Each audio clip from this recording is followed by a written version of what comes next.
जय श्री राम दोस्तों, स्वागत है आपका मेरे चैनल भक्ति की शक्ति में। आज हम बात करेंगे भगवान श्री राम की और रावण के युद्ध के बाद की। जी हाँ, जब भगवान राम ने रावण को मार दिया उस युद्ध में, उसके बाद क्या हुआ, आज उसके बारे में बात करेंगे। ये तो आप सभी लोग जानते हैं कि जब राम और रावण का युद्ध हुआ तो राम ने रावण के नाभि में तीर मारकर रावण को मार गिराया। लेकिन उसके बाद की कहानी क्या है वो शायद आप में से कुछ ही लोगों को पता हो। तो चलिए भगवान श्री राम का नाम लेकर आज ये कहानी फिर से शुरू करते हैं कि आखिर उस महायुद्ध के बाद क्या हुआ। महायुद्ध समाप्त हो चुका था। जगत को त्रास देने वाला रावण अपने कुटुंब सहित नष्ट हो चुका था। कौशलाधीश राम के नेतृत्व में चहुं ओर शांति थी। राम का राज्याभिषेक हुआ। राजा राम ने सभी वानर और राक्षस मित्रों को सम्मान से विदा किया। अंगद को विदा करते समय राम रो पड़े थे। हनुमान को विदा करने की शक्ति तो श्री राम में थी ही नहीं। माता सीता भी उन्हें पुत्रवत मानती थी। हनुमान अयोध्या में ही रह गए। राम दिन भर राज दरबार में शासन व्यवस्था में व्यस्त रहे। संध्या जब शासकीय कार्यों से छूट मिली तो गुरु और माताओं का कुशलक्षेम पूछ अपने कक्ष में आए। हनुमान उनके पीछे पीछे ही थे। राम की निजी कक्ष में उनके सारे अनुज अपनी अपनी पत्नियों के साथ उपस्थित थे। वनवास, युद्ध और फिर अनंत औपचारिकताओं के बाद यह प्रथम अवसर था जब पूरा परिवार एक साथ उपस्थित था। राम, सीता और लक्ष्मण तो नहीं, कदाचित अन्य वधुओं को एक बाहरी अर्थात हनुमान का वहाँ होना अनुचित लग रहा था, क्योंकि शत्रुघ्न सबसे छोटे थे। अतः वही अपनी भाभियों और अपनी पत्नी की इच्छा पूर्ति हेतु संकेतों में ही हनुमान को कक्ष से जाने के लिए कह रहे थे। पर आश्चर्य की बात यह है कि हनुमान जैसा ज्ञाता भी यह मामूली संकेत समझने में असमर्थ हो रहा था। अस्तु उनकी उपस्थिति में ही बहुत देर तक सारे परिवार ने जी भर के बातें की। फिर भरत को ध्यान आया कि भैया और भाभी को भी एकांत मिलना चाहिए। उर्मिला को देख उनके मन में फूक उठती थी। इस पवित्रता को अपने पति का सानिध्य चाहिए। अतः उन्होंने राम से आज्ञा ली और सबको जाकर विश्राम करने की सलाह दी। सब उठ खड़े हुए और राम जानकी का चरण स्पर्श कर जाने को हुए, लेकिन हनुमान वहीं बैठे रहे। उन्हें देख अन्य सभी उनके उठने की प्रतीक्षा करने लगे और सब साथ ही बाहर निकले। राम ने मुस्कुराते हुए हनुमान से कहा, क्यों वीर, तुम भी जाओ, तनिक विश्राम कर लो।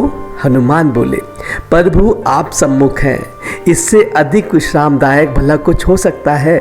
मैं तो आपको छोड़कर नहीं जाने वाला।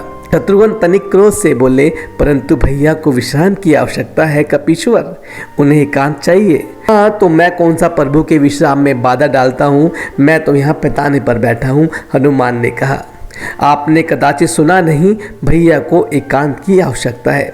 पर माता सीता तो यहीं हैं, वे भी तो नहीं जा रही, फिर मुझे ही क्यों निकाल रहे हैं आप?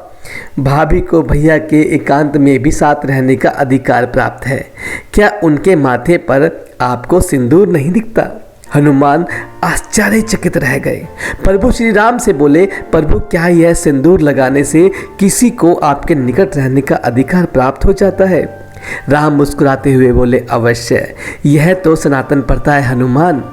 यह सुन हनुमान तनिक मायूस होते हुए उठे और राम जानकी को प्रणाम कर बाहर चले गए। प्रातः राजा राम का दरबार लगा था और साधारण औपचारिक कार्य हो रहे थे कि नगर के प्रतिष्ठित व्यापारी न्याय मांगते हुए दरबार में आ गए। ज्ञात हुआ कि पूरी अयोध्या में रात भर व्यापारियों के भंडारों को तोड़ तोड़कर हनुमान उत्पात मचाते रहे थे। राम ने यह सुना तो सैनिकों को आदेश दिया कि हनुमान को राजसभा में उपस्थित किया जाए। राम आज्ञा का पालन करने सैनिक अभी निकले भी नहीं थे कि केसरिया रंग में रंगे पुते हनुमान अपनी चौड़ी मुस्कान और हाथी जैसी मस्त चाल से चलते हुए सभा में उपस्थित हो गए। उनका पूरा शरीर सिंदूर से पटा हुआ था। एक एक पग धरने पर उनके शरीर से एक एक शेर सिंदूर भूमि पर गिर जाता। उनकी चाल के साथ पीछे की ओर वायु के साथ सिंदूर उड़ता रहता। राम के निकट आकर उन्होंने प्रणाम किया। अभी तक सन्न होकर देखती रही सभा एकाएक जोर से हंसने लगी। अतः बंदर ने बंदरों वाला काम ही किया। अपनी हंसी रोकते हुए सौमिक लक्ष्मण बोले, यह क्या है कपिश्रेष्ठ? यह सिंदूर से स्नान क्यों? क्या यह आप वानरों की कोई प्रथा है? हनुमान प्रफुल्लित स्वर में बोले, अरे नहीं भैया, यह तो आर्यों की प्रथा है। मुझे कल ही पता चला है कि अगर एक चुटकी सिंदूर लगा लो तो प्रभु राम के निकट रहने का अधिकार मिल जाता है। तो मैंने सारी अयोध्या का सिंदूर लगा लिया। क्यों प्रभु, अब तो कोई मुझे आपसे दूर नहीं कर पाएगा। सारी सभा हंस रही थी और भरत हाथ जोड़े आंसू बहा रहे थे। यह देख शत्रुघ्न बोले, भैया सब हंस रहे हैं और आप रो रहे हैं, क्या हुआ? भरत स्वयं को संभालते हुए बोले, अनुज तुम देख नहीं रहे? वानरों का एक श्रेष्ठ नेता, वानर राज का सबसे विद्वान मंत्री, कदाचित संपूर्ण मानव जाति का सर्वश्रेष्ठ वीर, सभी सिद्धियों सभी नीतियों का स्वामी, वेद पारंगत, शास्त्र ब्रह्म, यह कपिश्रेष्ठ अपना सारा गर्व सारा ज्ञान भूल कैसे राम भक्ति में लीन है। राम की निकटता प्राप्त करने की कैसी उत्कृष्ट इच्छा जो यह स्वयं को भूल चुका है। ऐसी भक्ति का वरदान कदाचित ब्रह्मा भी किसी को ना दे पाए। मुझ भरत को राम का अनुज मान भले ही कोई याद कर ले, पर इस भक्त शिरोमणि हनुमान को संसार कभी भूल नहीं पाएगा। हनुमान को बारंबार प्रणाम। तो दोस्तों, ये कहानी थी भगवान श्री राम की और हनुमान की। आप देखते हैं ना, जहाँ भी भगवान राम होते हैं वहाँ पर हनुमान जरूर होते हैं। आशा करता हूँ आज की कहानी आपको बेहद अच्छी लगी होगी।